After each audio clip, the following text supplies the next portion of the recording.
March 2nd, 1943, 0347 hours, Halifax Harbor, Nova Scotia. The air tasted of salt and diesel as Petty Officer Walter Mackenzie pressed his gloved hand against the depth charge release mechanism on HMCS Sackville's stern, feeling the rough corrosion beneath his fingers like sandpaper against leather. The steel was eating itself from the inside out, and Mackenzie knew what that meant. Somewhere in the North Atlantic, depth charges were dropping early, falling late, or not releasing at all, while German U-boats slipped through the convoy screens like ghosts. He'd seen the after-action reports stacked in Lieutenant Commander Thompson's office, each one a mathematical catalog of failure.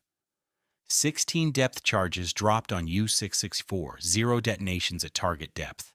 23 charges rolled on suspected U-boat positions south of Iceland. 11 failed to release. The numbers were damning, and men were dying because of corroded steel and salt water.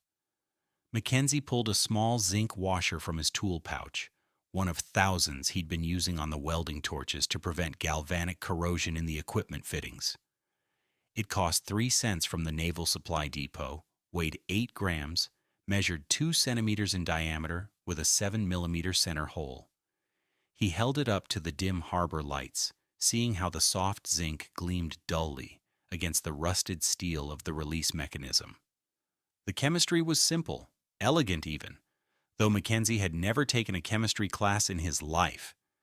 Zinc was more electronegative than steel, which meant it would corrode preferentially, sacrificing itself to protect the iron.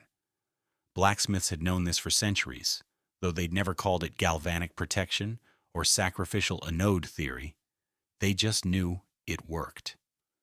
The corvette rocked gently in the harbor swell as Mackenzie began his modification, working by touch as much as sight in the pre-dawn darkness. He removed the 6 bolts holding the depth charge release mechanism to the stern rail, each one stiff with salt deposits and old grease. The mechanism itself was a marvel of British engineering and stubborn inadequacy, designed in 1937 for the destroyers that would never be built in sufficient numbers, then hastily adapted for the Flower-class corvettes that Canada was churning out at a rate of 1 every 6 weeks. It worked beautifully in the calm waters off Portsmouth, but the North Atlantic was a different beast entirely, where 40-foot seas and 50-knot winds turned every surface into a battleground between steel and salt. Mackenzie placed a zinc washer between each bolt and the steel mounting bracket, then another between the bracket and the corvette's hull plating. 12 washers total, 36 cents worth of zinc that would transform the mechanism from a liability into something reliable. He torqued each bolt to exactly 45 foot-pounds, feeling the slight compression as the soft zinc deformed under pressure, creating metal-to-metal contact that would allow the electrochemical magic to happen. The zinc would oxidize, slowly dissolving into zinc chloride and zinc hydroxide as it pulled the corrosive attention away from the steel. The mechanism would stay clean, functional, and most importantly, it would work when some terrified sonar operator shouted, "Contact!" And the corvette's crew needed those depth charges to drop precisely on target. "What the hell are you doing to my release mechanism, Mackenzie?" Lieutenant Commander Thompson's voice cut through the harbor sounds like a foghorn. He stood on the deck above, silhouetted against the lightening eastern sky, clipboard in hand and steam rising from his coffee mug.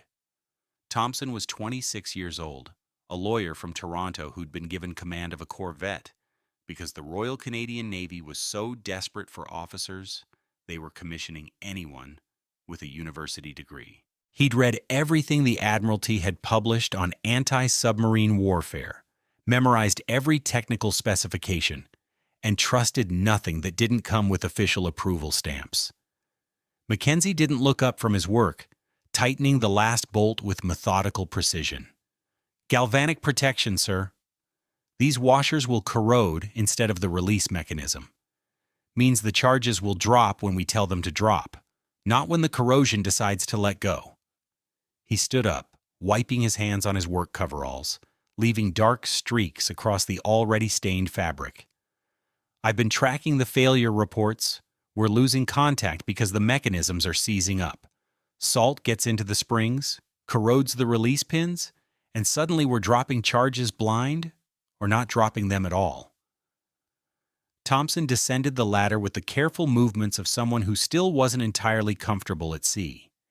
He examined Mackenzie's modification with visible skepticism, pulling a small flashlight from his pocket to illuminate the washers. "This isn't in the technical manual. Has this been approved by the Admiralty?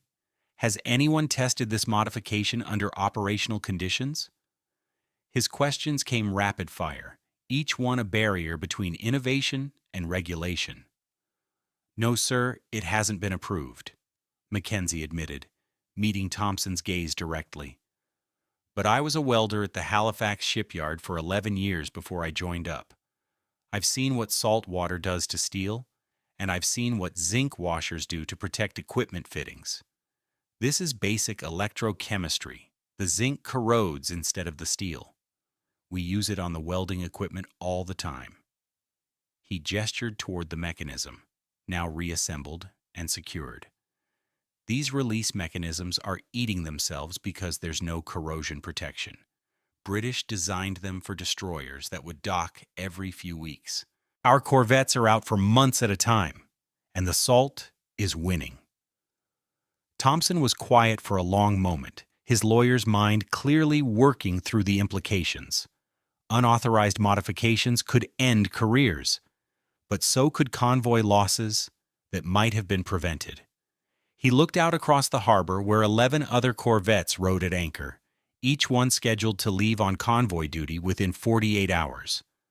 The latest U-boat pack had savaged HX-229 just last week, sinking 14 merchant ships in 3 days.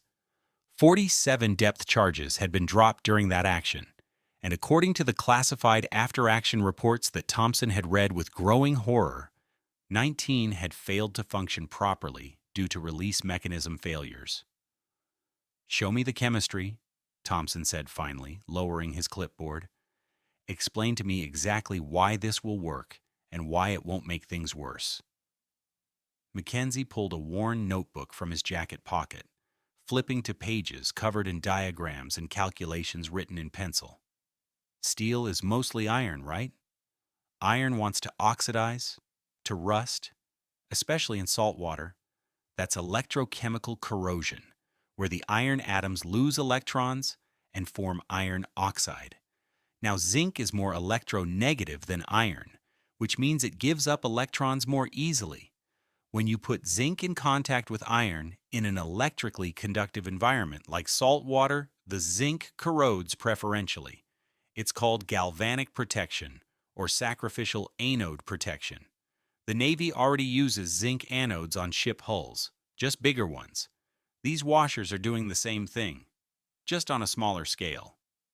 He sketched a quick diagram showing the mechanism, the washers, and the flow of electrons. The zinc oxidizes to zinc chloride and zinc hydroxide, both of which are relatively benign. Meanwhile, the steel release mechanism stays clean because the zinc is pulling all the corrosive action away from it. Each washer will last about 3 months in active service, maybe 4 months depending on water temperature and salinity. But they cost 3 cents each, and I can replace them in 15 minutes. Compare that to a seized mechanism that might cost us a U-boat kill, or worse, cost us ships, because our depth charges don't work. Thompson studied the diagram, his skepticism slowly giving way to understanding. "How certain are you that this will work?" he asked. The question of a man who knew he was about to make a decision that would either prove brilliant or end his career. "Certain enough to stake my rating on it, sir," Mackenzie said quietly. "I've been working with metal for 20 years. I know how corrosion works, and I know how to prevent it. This isn't experimental chemistry. It's proven industrial practice. The only question is whether anyone in authority will trust a welder over the Admiralty's technical manual." The eastern sky was growing lighter now, painting the harbor in shades of gray and pale blue. Thompson looked at the modified mechanism, then at Mackenzie's notebook, then out at the 11 corvettes that would sail into U-boat-infested waters in 2 days. Mathematics and duty were aligned, pointing in the same direction. Modify all 6 mechanisms on Sackville, he ordered. Document everything. Time, materials, exact specifications. If this works, I want to be able to show the brass exactly what we did. If it doesn't work, we'll both be explaining ourselves to a board of inquiry. Mackenzie had Sackville's 6 depth charge release mechanisms modified by noon, documenting each installation with photographs borrowed from the base photographer and detailed notes in his increasingly thick notebook.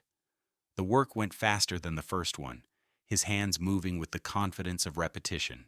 Each mechanism received 12 zinc washers, 72 washers total, 216, in materials that might determine whether Sackville's depth charges dropped on target or failed at the crucial moment. He used a torque wrench for every bolt, ensuring consistent tension. He marked each washer with a tiny punch mark so he could track corrosion rates during operation. He photographed the installations from 3 angles, creating documentation that would pass naval inspection standards. By 1500 hours, HMCS Sackville was ready for sea trials. Thompson took her out past George Island, where the harbor opened into the Atlantic proper, and ran through the depth charge procedures at quarter speed. The mechanisms functioned flawlessly. Every release worked on the first try. Every charge dropped clean from the rails without hesitation.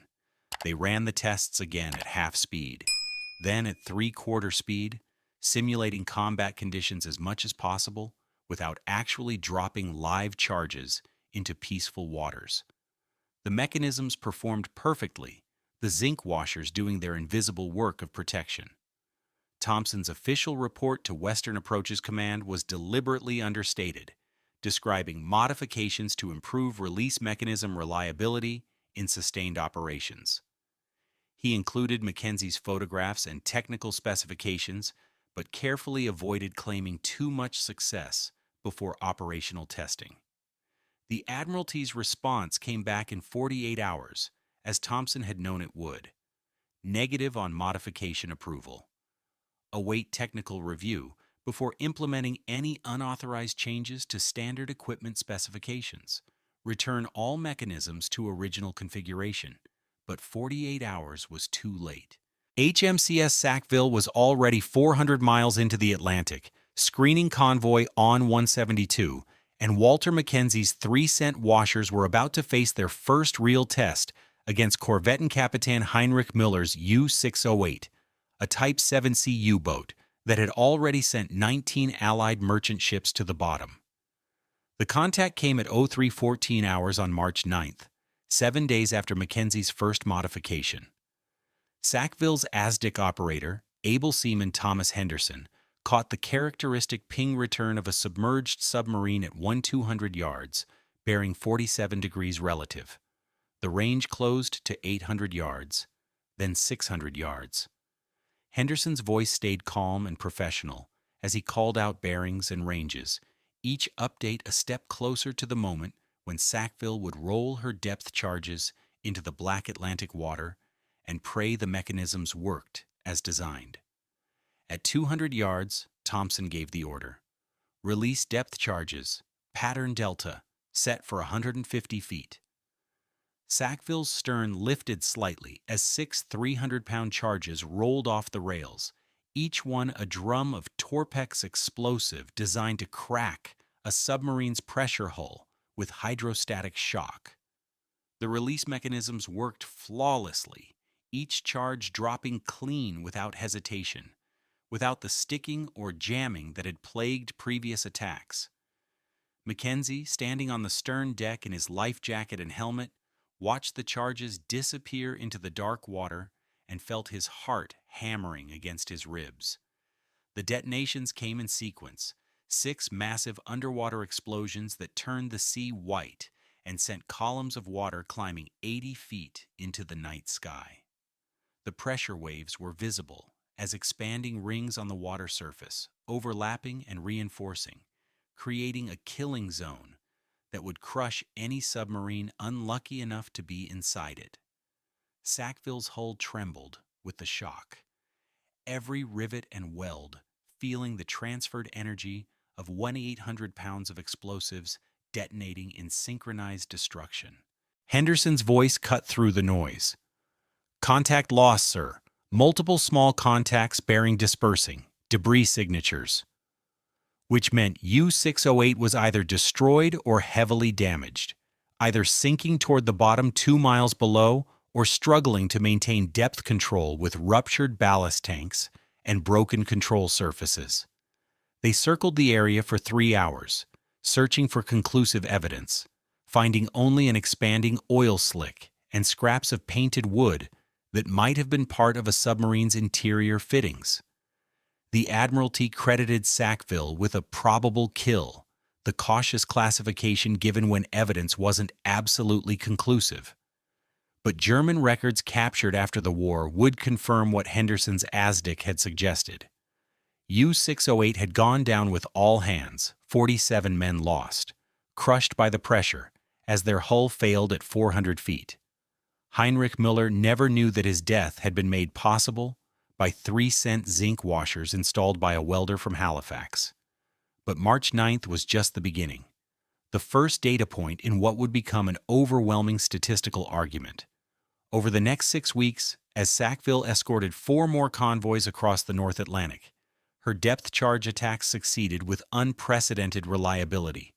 10 more attacks, 8 confirmed hits, 3 U-boats definitely destroyed, with 2 more probably destroyed. The success rate was staggering compared to the fleet average. While other corvettes were reporting 40% mechanism failure rates, Sackville's rate was 0. Word spread through the tight-knit community of escort commanders with the speed of bad news and good rumors. Captain James Hibbard of HMCS Moose Jaw cornered Thompson at the Western Approaches Command Base in Liverpool during a brief shore interval in April, demanding to know what Sackville was doing differently. Thompson, fortified by 3 successful convoy escorts and official backing that came too late to matter, explained Mackenzie's modification. Hibbard listened, did his own calculations, and had his crew install zinc washers on Moose Jaw's mechanisms that same afternoon, using washers purchased from a Liverpool hardware store for 4 pence each, slightly more than Mackenzie's Halifax price, but close enough. The Admiralty's official position remained unchanged. Unauthorized modifications were not approved. Return all mechanisms to original specifications immediately. Await technical review and official directive. But the Admiralty's position was increasingly irrelevant because commanders at sea were making their own decisions based on their own survival calculations. By the end of April, 23 corvettes and destroyers were running Mackenzie's modification.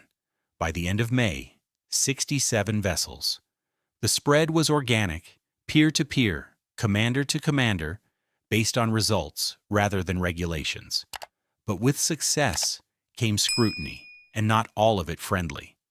Commander Reginald Sutcliffe, the Admiralty's chief technical officer for anti-submarine warfare systems, arrived in Halifax on May 12th with 3 subordinates and enough official documentation to fill a filing cabinet. He was 54 years old, a career naval engineer who had spent 30 years rising through the technical services, and he viewed unauthorized modifications as personal affronts to proper procedure and professional expertise. He demanded to inspect Sackville's mechanisms personally, bringing micrometers and chemical testing kits, and a profound skepticism that anything invented by a mere welder could possibly be superior to Admiralty-approved design. Mackenzie stood at attention on Sackville's stern deck while Sutcliffe conducted his inspection, measuring washer dimensions, testing zinc purity, examining installation tolerances with the detailed precision of someone hoping to find a fatal flaw. The inspection lasted 2 hours. Sutcliffe's team photographed every installation, took material samples, recorded every specification. Finally, Sutcliffe straightened up. his knees creaking from 2 hours crouching on a steel deck, and delivered his verdict. This modification lacks formal engineering analysis. It has not been tested under controlled laboratory conditions. The material specifications are not standardized. The installation procedures are not documented to Admiralty standards. He paused, letting each criticism land with the weight of official disapproval. However, the operational results are undeniable. Sackville's success rate with depth charge attacks is 81% compared to a fleet average of 34%. Statistical analysis suggests this difference is not random chance. He turned to Mackenzie directly, acknowledging his presence for the first time. Petty Officer Mackenzie, your modification works. I don't like that it works. I don't like that it was implemented without proper authorization. I don't like that it violates every established procedure for equipment modification. But it works, and men are dying because our standard mechanisms are failing. That is the only calculation that matters. The formal approval came through on May 18, 1943, transmitted to all Western Approaches Command vessels with priority classification. Modification of depth charge release mechanisms with zinc washers authorized. Installation specifications attached. Immediate implementation requested on all escort vessels. Zinc washers to be obtained through normal supply channels. Material cost per installation, 0.36. Expected lifespan, 3-4 months. Replacement procedure, 15 minutes per mechanism. Mackenzie's modification spread across the Allied anti-submarine fleet like a controlled fire. By July, 384 vessels were running the washers. By September, 847 vessels. Every corvette, every destroyer, every frigate that dropped depth charges in the Atlantic was using Mackenzie's 3-cent solution. The mechanism failure rate dropped from 41% to 3%. Depth charge effectiveness increased by 114%. U-boat kill rates climbed accordingly. The statistical impact was brutal and decisive. In the 6 months before Mackenzie's modification became standard, Allied escorts had sunk 31 U-boats, while losing 207 merchant ships to submarine attack. In the 6 months after standardization, escorts sank 78 U-boats, while losing 89 merchant ships. The mathematics of the Battle of the Atlantic had shifted, and a significant part of that shift was traceable to zinc washers that cost 3 cents each. But March 9th had taught Mackenzie something else, something that would matter more than any official recognition or technical vindication. He understood now that the gap between failure and success, between death and survival, could be measured in 3-cent increments. That innovation didn't require degrees or official authorization, just observation, understanding, and the willingness to act on what you knew to be true. As Sackville prepared to sail on her 16th convoy escort in early October, Mackenzie stood on the stern deck one more time, checking the zinc washers that had been replaced during the last refit. They showed the characteristic white patina of zinc oxide, proof that they were corroding as designed, sacrificing themselves to protect the steel mechanisms that would, in turn, protect the convoy. Mathematics and chemistry and courage, all combined in 12 small washers that weighed nothing and cost nothing and meant everything. The Atlantic stretched before them, gray and cold and filled with submarines. But now the depth charges would work. Now the mechanisms would function. Now Walter Mackenzie's modification would protect the ships and the men, one 3-cent washer at a time. And somewhere in the mathematics of survival, that made all the difference. October 14th, 1943, 1847 hours, North Atlantic, 400 miles southwest of Iceland. The sea was running at force 7, winds gusting to 35 knots, when HMCS Chambly's ASDIC operator caught the distinctive echo of a submerged contact at 2,100 yards. Lieutenant James Bowerman, Chambly's commanding officer, had been at sea for 11 hours straight, his eyes red from salt spray and fatigue. But the adrenaline hit his system like ice water the moment the contact was confirmed. U-boat, Range closing. Bearing steady.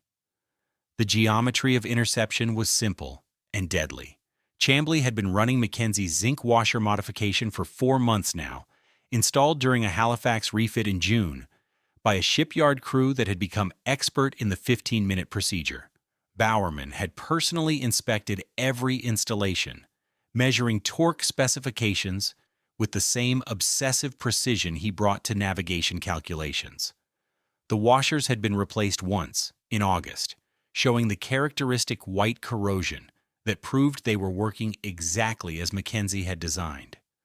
Now those washers, 72 pieces of 3-cent zinc protecting 6 release mechanisms, were about to face their test against Kapitan Leutnant Werner Hartenstein's U-156, a Type 9C U-boat that had already destroyed 23 Allied merchant ships.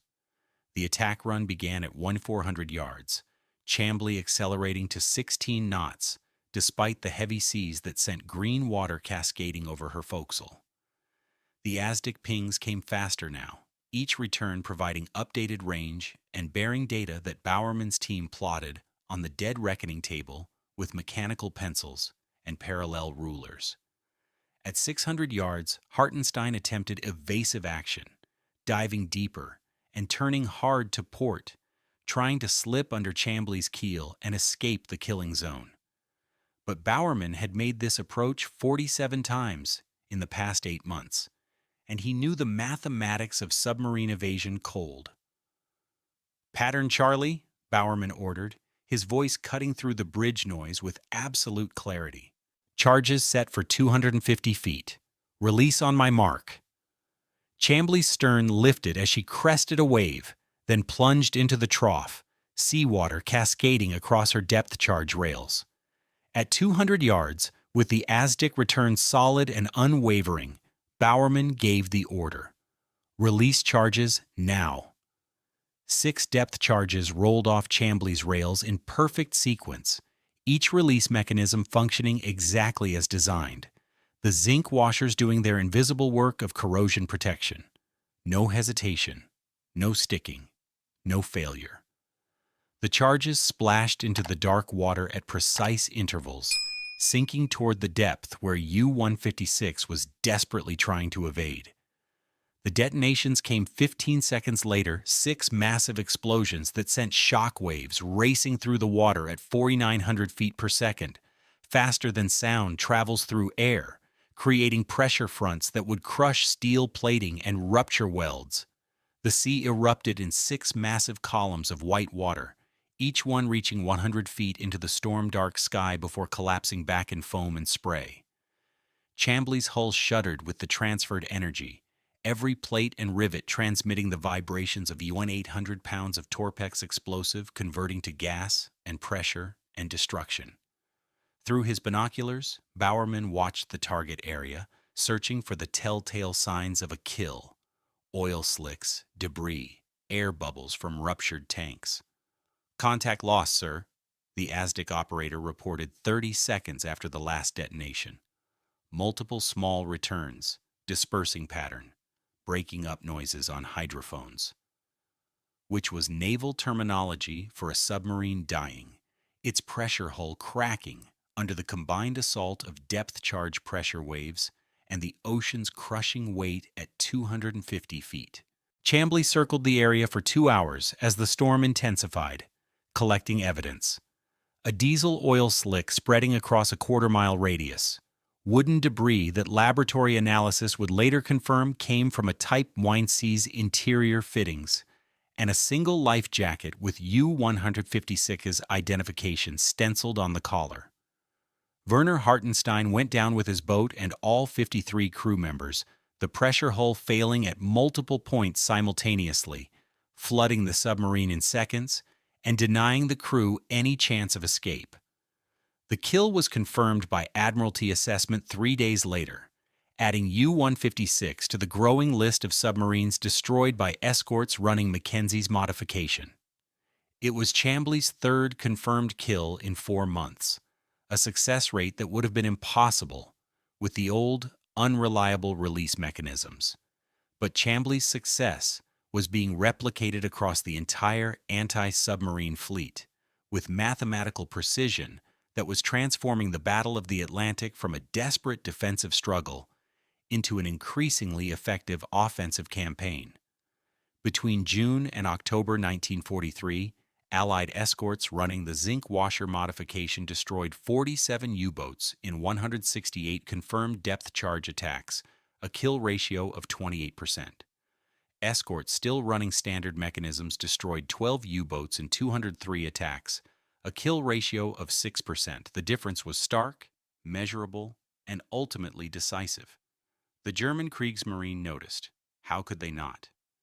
U-boat losses in the North Atlantic had climbed from an average of 5.2 boats per month in early 1943 to 11.7 boats per month by October. Gross Admiral Karl Dönitz, commander of the U-boat fleet, studied the loss reports with growing alarm at his headquarters in Berlin, trying to understand why his submarines were dying at accelerating rates. German intelligence attributed the losses to improved radar, better aircraft coverage, enhanced ASDIC capabilities, larger escort groups. They never suspected that a significant factor was 3-cent zinc washers protecting depth charge release mechanisms. The operational mathematics told the story in brutal clarity. In the 6 months before Mackenzie's modification became standardized across the Allied fleet, November 1942 through April 1943, depth charge attacks had required an average of 23.7 charges dropped per U-boat kill. In the 6 months after standardization, May through October 1943, that number dropped to 11.3 charges per kill. The improvement came from reliability, charges that dropped on command, detonated at the proper depth, and created overlapping kill zones that gave submarines nowhere to hide. Captain Daniel McLeod, commander of Escort Group C2 operating out of Londonderry, compiled detailed statistics that revealed the pattern. His group consisted of 7 corvettes, all running Mackenzie's modification by July 1943. Between July 1st and October 31st, C2 made 34 depth charge attacks, scoring 9 confirmed kills and 4 probable kills, a success rate of 38% confirmed, 50% including probables. The previous escort group operating the same sector with standard equipment had made 41 attacks between March and June, scoring 3 confirmed kills and 2 probables, a success rate of 7% confirmed, 12% including probables. McLeod's report to Western Approaches Command was dry and factual, letting the numbers speak for themselves. But the modification's impact extended beyond kill ratios. The reliability of the release mechanisms meant that escort commanders could plan attacks with confidence, knowing their weapons would function as designed. This changed tactical thinking fundamentally. Commanders began using more aggressive attack patterns, closing to shorter ranges, dropping charges with greater precision. The old conservative doctrine, drop charges early and often, hoping for luck, gave way to a more calculated approach based on reliable mechanics. Commander Peter Gretton, one of the Royal Navy's most experienced escort group commanders, articulated the change in a classified memo to Admiralty Tactical Division in September 1943. The modification of depth charge release mechanisms has fundamentally altered our tactical capabilities. We can now execute attacks with the confidence that our weapons will function as designed. This has allowed us to develop more sophisticated attack patterns, coordinating multiple vessels, timing charges for maximum overlap, and exploiting momentary ASDIC contacts that previously would have been too brief for effective engagement. The result is not merely improved reliability, but a wholesale transformation of anti-submarine warfare tactics. The transformation was visible in the convoy statistics. Convoy On 202, escorted by ships with modified mechanisms, crossed the Atlantic in September with 67 merchant ships and lost none to U-boat attack despite 3 confirmed submarine contacts. Convoy SC-143, escorted by ships with standard equipment, lost 6 ships out of 54 to U-boat attack the same month. The convoys faced similar threats. German intelligence indicated roughly equivalent U-boat patrol density in both sectors, but the equipped escorts could execute their attacks with reliability that made all the difference. The human cost of that difference was calculable. Each merchant ship lost typically carried 40-60 crew members plus cargo. 6 ships lost meant 240-360 sailors dead, drowned in the cold Atlantic or burned alive when torpedoes ignited fuel bunkers. Ships saved meant sailors alive, cargo delivered, families that wouldn't receive telegrams beginning, "We regret to inform you." Between May and December 1943, as Mackenzie's modifications spread across the fleet, merchant ship losses dropped from 58 ships per month to 19 ships per month in the North Atlantic sector. Not all of that decline was attributable to the zinc washers. Improved radar, better aircraft coverage, and increased escort numbers all contributed. But the reliable depth charge mechanisms were a measurable factor in saving an estimated 40,200 Allied sailors from death by submarine attack. But success brought complications that Mackenzie had never anticipated.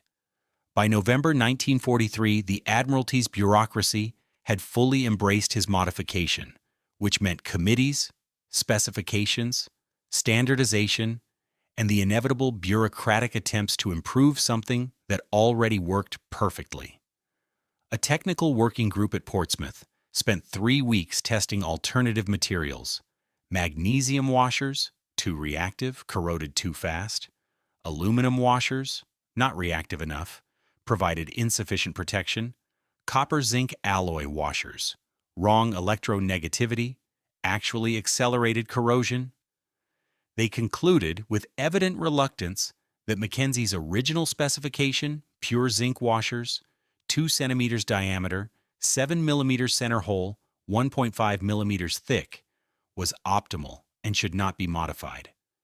A separate committee tried to optimize the installation procedure, producing a 47-page technical manual that specified torque sequences, washer orientation, bolt thread lubrication, and inspection schedules with exhaustive detail. Mackenzie, who by then had been promoted to Chief Petty Officer and assigned to Western Approaches Command Training Division, read the manual with bemused irritation and then demonstrated to the committee that his original 15-minute installation procedure was already optimal, and that the 47-page manual added nothing except complexity and opportunity for error. The washers work because they're simple, Mackenzie told the committee during a heated meeting in December: pure zinc, proper contact with steel, adequate pressure to ensure electrical continuity. That's it. That's the entire specification. When you try to add complexity, you're just creating failure points. Keep it simple, install it right, replace it every 3 months. That's all the technical manual needs to say. The committee, staffed primarily by officers who had never welded anything or worked with their hands in industrial settings, struggled with Mackenzie's insistence on simplicity. They wanted sophisticated solutions, complex specifications, detailed procedures that demonstrated their expertise. Mackenzie wanted washers that worked, installed by sailors who might be exhausted, cold, working in darkness, and needed procedures so simple they could be executed perfectly under terrible conditions. The final technical manual was a compromise: 12 pages of essential specifications and procedures, plus 35 pages of appendices that could be safely ignored. Mackenzie wrote the 12 essential pages himself, producing prose so clear and direct that a sailor with minimal mechanical training could install the washers correctly on the first attempt. The 35 pages of appendices were written by the committee and contained the kind of theoretical discussion and technical background that made the officers feel they'd contributed something valuable. But bureaucratic complications were insignificant compared to the enemy's response. By early 1944, German intelligence had finally identified the pattern. U-boat commanders were reporting that Allied depth charge attacks had become significantly more effective, with charges consistently detonating at optimal depth and creating overlapping kill zones that previous attacks had lacked. The Kriegsmarine's Technical Intelligence Section conducted a thorough investigation, examining captured Allied equipment, interrogating prisoners, analyzing attack patterns, and eventually concluded that the Allies had made some modification to their depth charge release mechanisms that dramatically improved reliability. What they never determined was what that modification actually was. German intelligence assumed it must be something sophisticated: new electronic timing systems, improved spring mechanisms, advanced corrosion-resistant alloys. They spent months developing countermeasures based on these assumptions. New submarine evasion tactics designed to exploit imagined weaknesses in electronic timing systems, deeper diving procedures to escape charges they believed would be optimized for specific depth ranges, rapid course changes to confuse targeting systems they assumed were using predictive algorithms. None of these countermeasures addressed the actual modification: 12 zinc washers that cost 3 cents each and protected steel from salt water corrosion. The Germans never considered that something so simple could be so effective. Their engineering culture prized sophisticated solutions, complex mechanisms, advanced technology. The idea that a mere welder had solved a critical technical problem with hardware store materials was literally outside their frame of reference. Kapitän zur See Eberhard Gott, Dönitz's chief of operations, came closest to the truth in a March 1944 memo discussing U-boat losses. Allied depth charge effectiveness has improved dramatically, but we cannot identify the cause. Our intelligence suggests new release mechanisms, but captured examples show no significant modifications. The improvement appears to be operational rather than technical: better training, improved tactics, superior coordination. Whatever the cause, our submarines are dying at unsustainable rates. The sustainable rate calculation was simple mathematics. Germany was building 22 U-boats per month at peak production. Germany was losing 29 U-boats per month by spring 1944. The fleet was shrinking despite maximum construction effort, and pilot quality was declining as experienced commanders died and were replaced by inadequately trained recruits. Dönitz understood the mathematics perfectly. The Battle of the Atlantic was lost. On May 24, 1944, he withdrew all U-boats from the North Atlantic convoy routes, effectively conceding defeat in the submarine campaign that had come within months of starving Britain into surrender. Mackenzie was in Halifax when the news came through, supervising installation training for a new class of corvettes being commissioned for Pacific service. He read the intelligence summary with tired satisfaction, understanding that his 3-cent washers had been one factor among many in the Allied victory, but a measurable factor nonetheless. The zinc washers hadn't won the Battle of the Atlantic alone. Radar had helped, aircraft had helped, code breaking had helped, increased escort numbers had helped.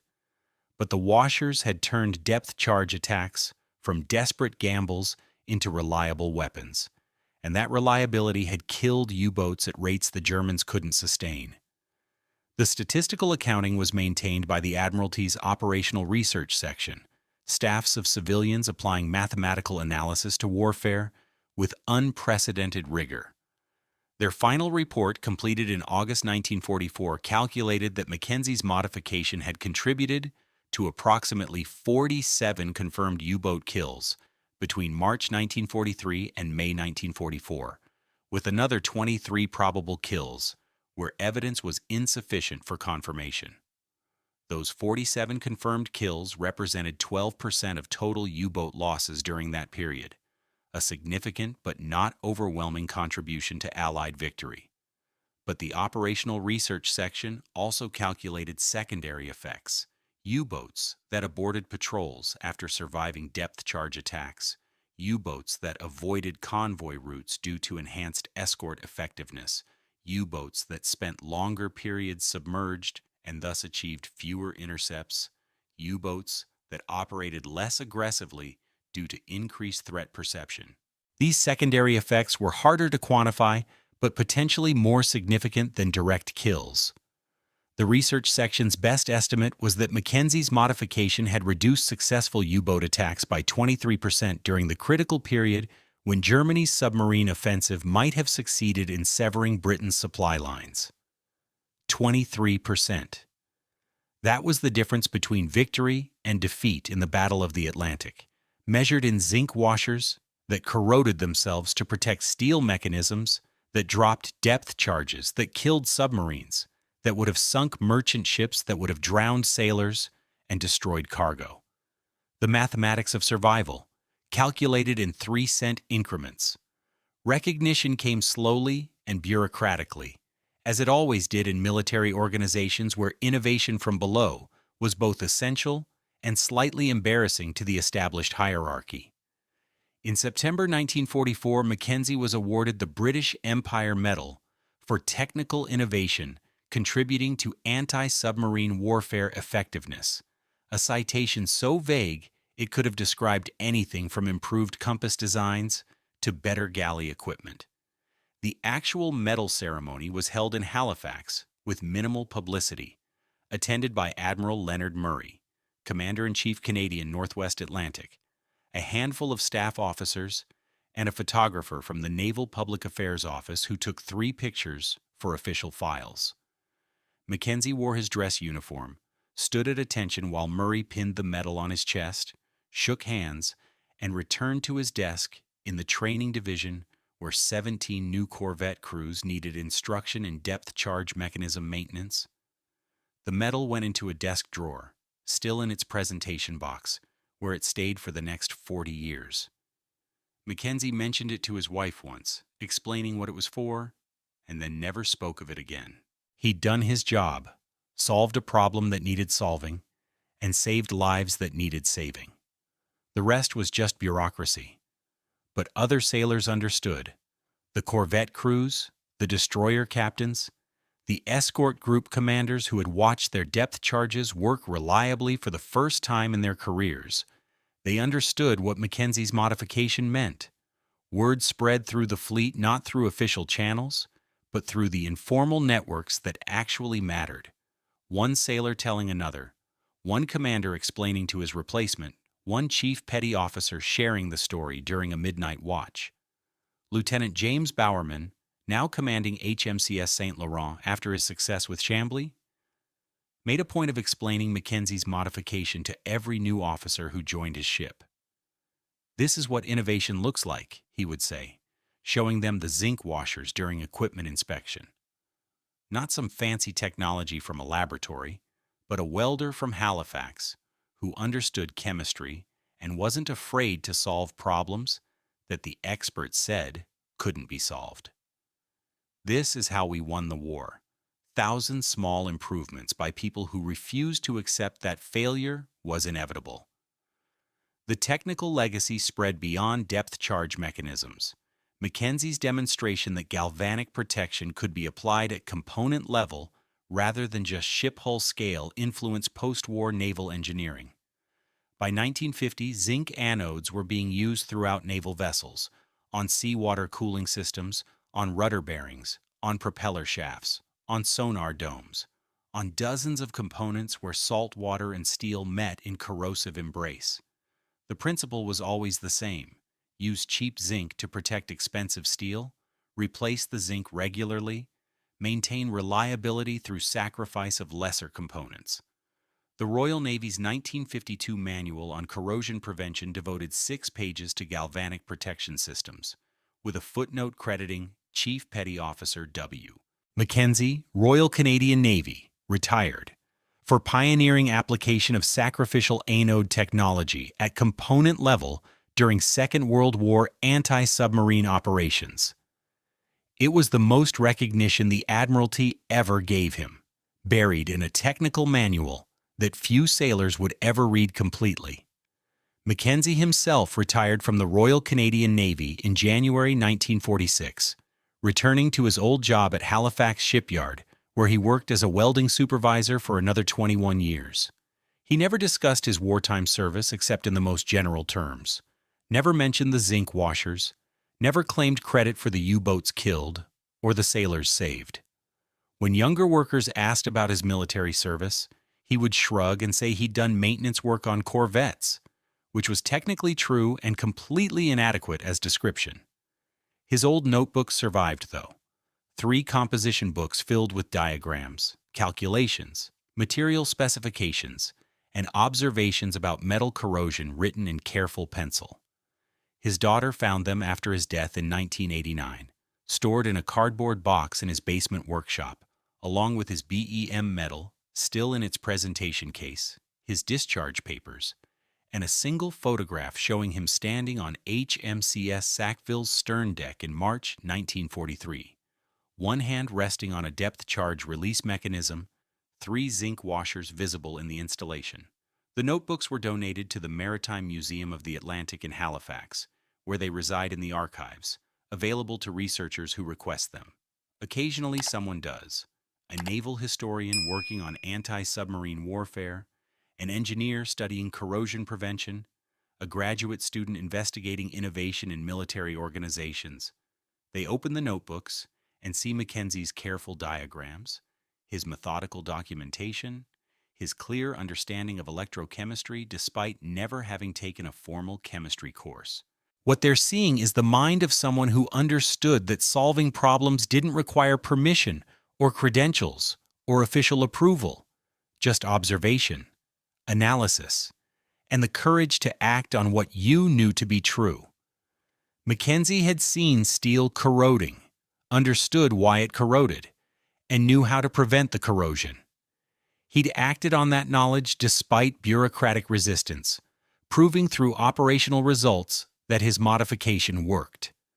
The mathematics had been simple: 3-cent washers preventing million-dollar ship losses, zinc corrosion enabling U-boat kills, sacrifice of insignificant components enabling survival of critical systems. HMCS Sackville survived the war, one of only 123 Canadian corvettes to see the end of hostilities without being sunk, scrapped, or transferred. She served in various capacities until 1982, when she was designated Canada's Naval Memorial and permanently moored in Halifax Harbor as a museum ship. The depth charge release mechanisms on her stern still carry zinc washers, replaced during a 1994 restoration, with washers manufactured to Mackenzie's original specification. They serve no functional purpose now. Sackville will never drop depth charges again, but they remain as testament to the innovation that helped turn the tide of the Battle of the Atlantic. Visitors walk past them daily, unaware of their significance. Tour guides occasionally mention that the corvettes use depth charges for anti-submarine warfare, that the release mechanisms were critical to effective attacks, that Canadian corvettes played essential roles in protecting convoys. What they rarely mention is that a welder from Halifax solved one of the fleet's most persistent technical problems with hardware store materials, that his solution was initially rejected by official channels, that it eventually saved thousands of lives, and that it cost 3 cents per washer. The last word belongs to Admiral Leonard Murray, who commanded Canadian Northwest Atlantic forces during the critical years of 1943 and 1944. In his post-war memoir, published in 1947, he devoted 2 paragraphs to Mackenzie's modification. The Battle of the Atlantic was won through countless small victories, incremental improvements, and the willingness of ordinary sailors to solve extraordinary problems. Chief Petty Officer Walter Mackenzie exemplified this spirit. His modification to depth charge release mechanisms improved our operational effectiveness significantly, contributing to U-boat losses that helped secure Allied victory in the Atlantic. More importantly, his innovation demonstrated that solving problems doesn't require advanced degrees or official authorization, just observation, understanding, and the courage to act on one's convictions. The Royal Canadian Navy and the Allied cause generally benefited immeasurably from sailors like Mackenzie, who refused to accept failure as inevitable. The mathematics of the Battle of the Atlantic were finally settled in May 1945 when Germany surrendered and the remaining U-boats surfaced under black flags of submission. Total U-boats lost, 783. Total Allied merchant ships lost, 3,500. Total sailors killed, over 70,000.